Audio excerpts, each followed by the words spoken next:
جو جمہوری ریاست ہوتی ہے اس کے اندر اقلیت اکثریت کی کوئی بحث نہیں ہوتی، تو یہ کیا وجہ ہوئی کہ اس وقت ہمارا ملک بنا تو ہمارے تو کہا جاتا ہے کہ جھنڈے میں بھی یہ سفید رنگ جو ہے وہ اقلیتوں کے حقوق کے تحفظ کی ایک ضمانت اور علامت ہے؟ یہ بحث کیوں پیدا ہوئی؟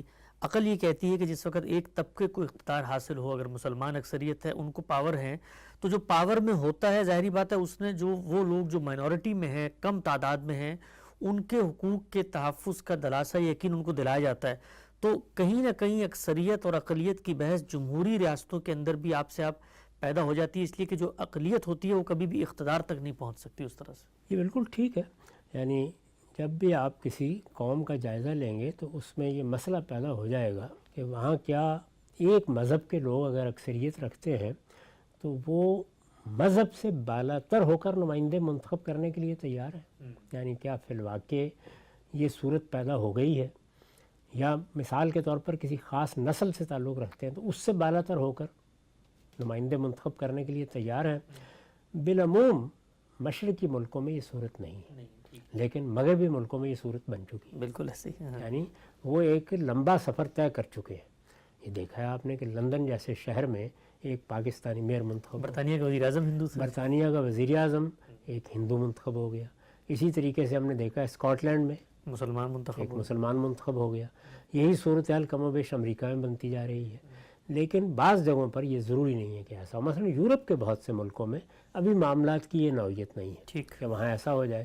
چھوٹے پیمانے پر بعض منصب دوسروں کو مل جاتے ہیں، لیکن بڑے پیمانے پہ ایسا نہیں ہوتا۔ ملیشیا میں ہم نے دیکھا کہ ملے قوم کی اکثریت ہے، تو وہاں پر انہوں نے مسئلے کو اس طریقے سے حل کیا کہ تینوں کی مختلف جماعتیں بن گئی، تین بڑے گروہ ہیں، یعنی ملے مسلمان ہیں، چینی ہیں، چینی اور مسلمان بھی ہیں، مسیحی بھی ہیں، لیکن زیادہ تعداد ظاہر ہے پرانے چینی مذہب کی ہے یا بدھ مت کی ہے، یا پھر ایک اقل یقین تعداد اس میں مسیحیوں کی ہے۔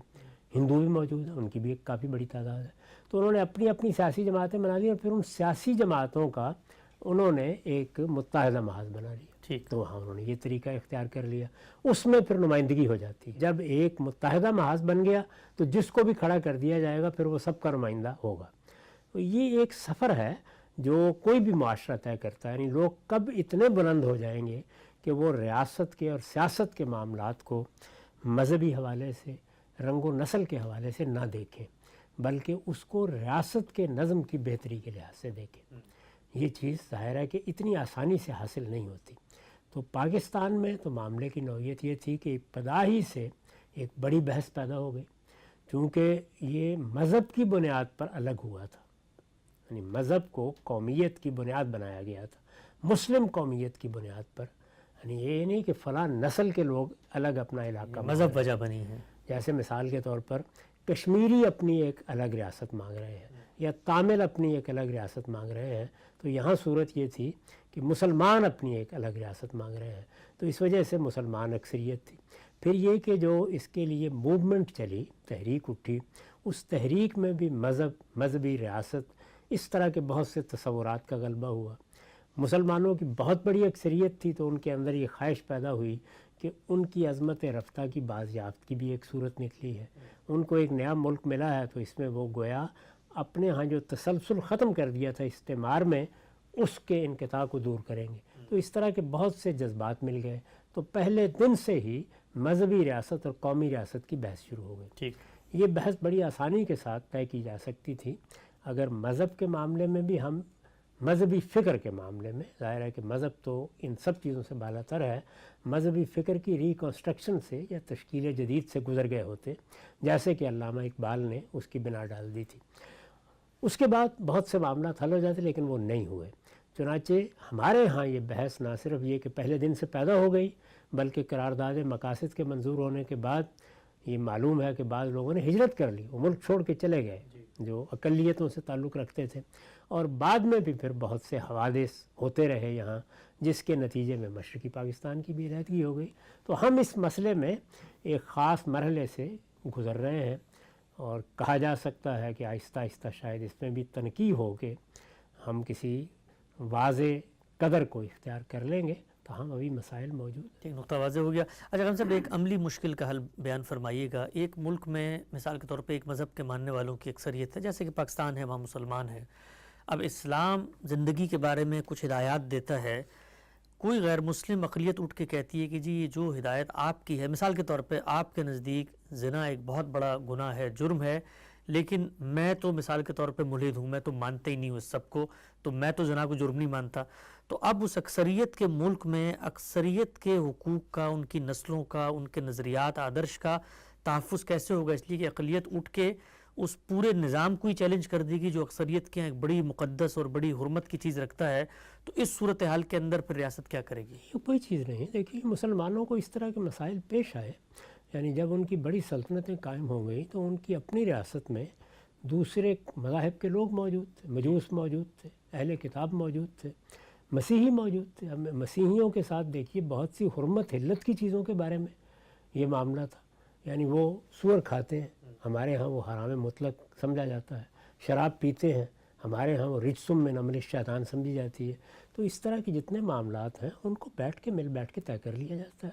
اس میں اگر فرض کر لیجئے کہ کسی گروہ کے لیے کوئی استثناء پیدا کرنا ضروری ہے تو کیوں پیدا نہیں کر لیا جائے گا؟ ہم نے 70-72 سال تک قبائلی علاقے کے لیے استثناء پیدا کیے رکھا. مسلمان تھے، اپنے ملک کے لوگ تھے، تو یہ کوئی پرابلم نہیں ہوتا. اس کو معلوم نہیں لوگ اس انتہا تک کیوں پہنچا دیتے ہیں. سوسائٹی ایک ارتقائی عمل سے گزر رہی ہوتی ہے، اس میں جو حالات ہوں گے، جو لوگوں کا ذوق ہوگا، اس کے لحاظ سے مل بیٹھیں گے، مل بیٹھ کے طے کر لیں گے. لیکن اکثریت کو قانون سازی کا حق ہے، یہ بات تو عالمی سطح پر مان لی گئی ہے. اس میں ظاہر ہے کہ اکثریت کو اندھا اور بہرا نہیں بن جانا چاہیے. قانون سازی کا حق ہوتا ہے، اس کے باوجود کوشش کی جاتی ہے کہ اتفاق رائے ہو. قانون سازی کا حق بھی ہے، دستور کا حق بھی ہے.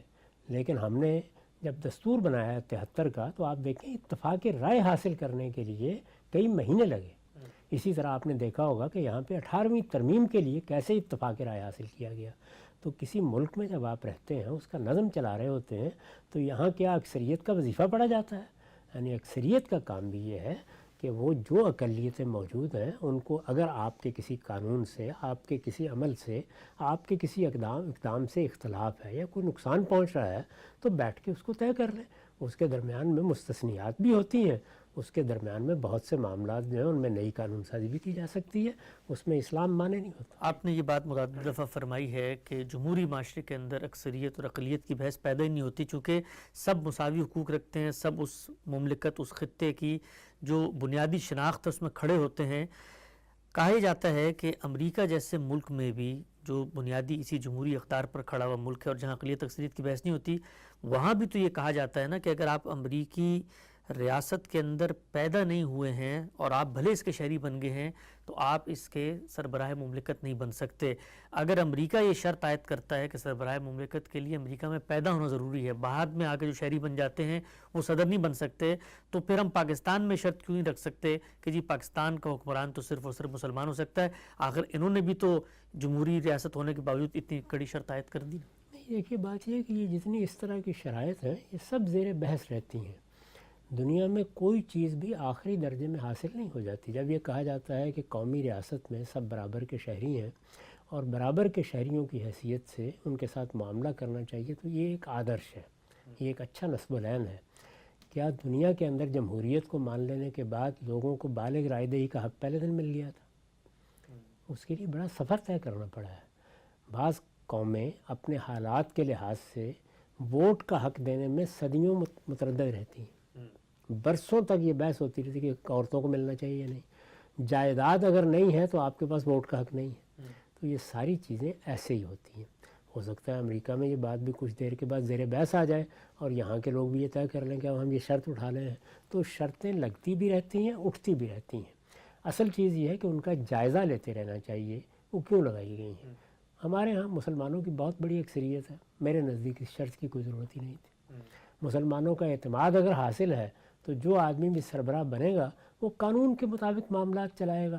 دیکھیے میں نے ابھی آپ کی خدمت میں عرض کیا کہ جو سیاسی اقدار تسلیم کر لی گئی ہیں ان میں ایک بڑی قدر یہ ہے کہ حکمرانی قانون کی ہوگی.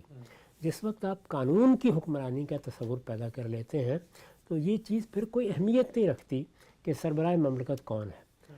یعنی آپ یہ اندازہ کریں کہ کیا جب لندن کا میئر ایک مسلمان ہو گیا یا ایک ہندو نے برطانیہ کا نظم سنبھال لیا وزیر اعظم کی حیثیت سے تو اس نے ہندو مت کا نفاذ کر دیا؟ نہیں کر ہی نہیں سکتا. وہ قانون ہے جس کے مطابق ہے. تو اس لیے میں تو اس طرح کی باتوں کو بے معنی سمجھتا ہوں.